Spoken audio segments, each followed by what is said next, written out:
Hello, I'm Robert Killen, Director of the Lane Small Business Development Center, and this is a very time-sensitive Lane Business Update for Thursday, November 19th. Today I'm going to talk about Round 5 of the state's Small Business Emergency Grant Fund.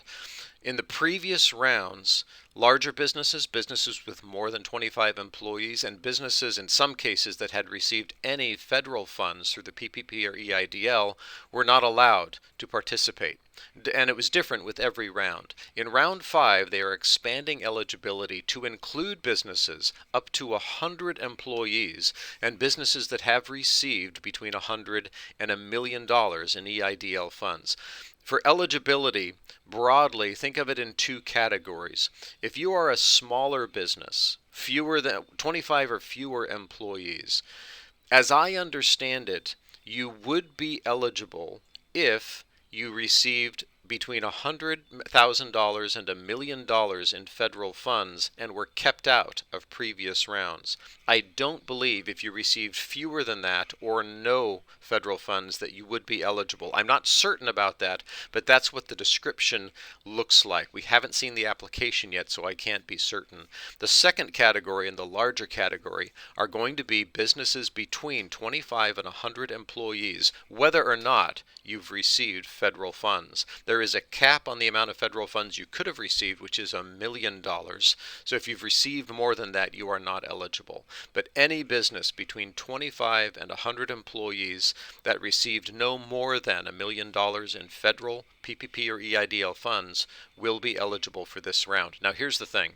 It's a $20 million fund, which sounds like a lot, but these grants are going to be up to $200,000 per entity, which means that it's going to go very fast. The state itself expects this to be heavily oversubscribed, meaning far more businesses are going to apply than they will be able to fund, and they don't expect the application window to be open more than 24 to 48 hours. And frankly, as I've seen before, these funds might be gobbled up within the first few hours of the application window. So if you are serious about applying for these funds, you're going to want to monitor the page that is linked above. That's the page that they will be listing the application at some point, probably this morning, and you're going to want to apply as quickly as possible. Now, in order to prepare your application, there are some documents that I do have listed here that they're going to be looking for.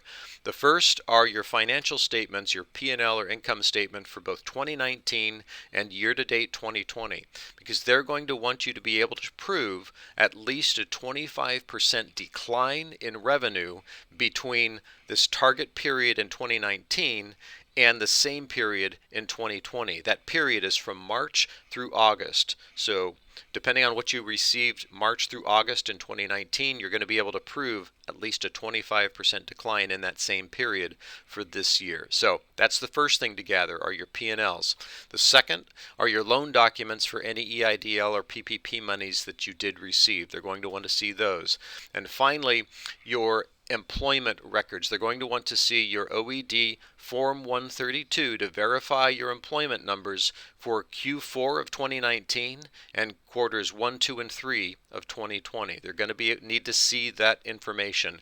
Gather those together and you should be well on your way to having that application filled out, having all of the supporting documents that you're going to need, at least for the initial application. So again, I can't emphasize this enough. If you are serious about applying for these funds, trying to access these funds, you have to monitor that page and act as soon as you notice the application is available. Once it is, things are going to go fast. If you have any questions, put them in the comments below, and I'm happy to engage in conversation. Good luck, and until next time, cheers.